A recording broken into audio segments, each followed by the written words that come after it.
संदेह की स्याही से संबंध के पृष्ठ पर कभी शुभ अंकित नहीं होता, इसलिए अपने मन के विचार और संबंधों का आधार दोनों ही शुभ रखें। मोहग्रस्त होकर अपने कर्तव्य पथ से हट जाना मूर्खता है, क्योंकि इससे ना तो तुम्हें स्वर्ग की प्राप्ति होगी और ना ही तुम्हारी कीर्ति बढ़ेगी।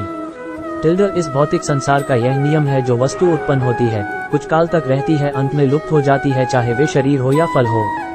यदि कोई व्यक्ति प्रेम से, भक्ति से, पुष्प, फल, जल भी मुझ पर चढ़ा दे तो उसी भाव से उसे स्वीकार करता हूँ, वह मेरा प्रिय भक्त होता है। उससे मत डरो जो वास्तविक नहीं है, ना कभी था ना कभी होगा। जो वास्तविक है वो हमेशा था और उसे कभी नष्ट नहीं किया जा सकता। जीवन में आधे दुख इस कारण जन्म लेते हैं क्योंकि हमारी आशाएं बड़ी होती है। इन आशाओं का त्याग करके देखो, जीवन में सुख ही सुख है। अपने परम भक्तों जो हमेशा मेरा स्मरण या एक चित मन से मेरा पूजन करते हैं, मैं व्यक्तिगत रूप से उनके कल्याण का उत्तरदायित्व लेता हूँ। जन्म लेने वाले के लिए मृत्यु उतनी ही निश्चित है जितना कि मृत होने वाले के लिए जन्म लेना। इसलिए जो अपरिहार्य है उस पर शोक मत करो।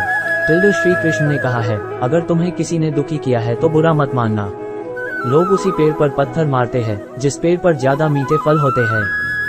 अंत काल में जो मनुष्य मेरा स्मरण करते हुए देह त्याग करता है वह मेरी शरण में आता है।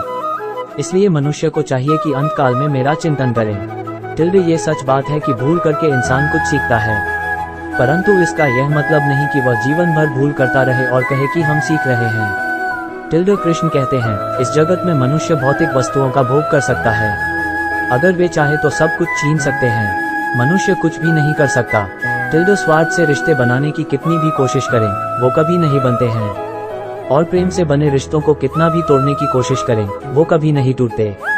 अहंकार करने पर इंसान की प्रतिष्ठा, वंश, वैभव तीनों ही समाप्त हो जाते हैं।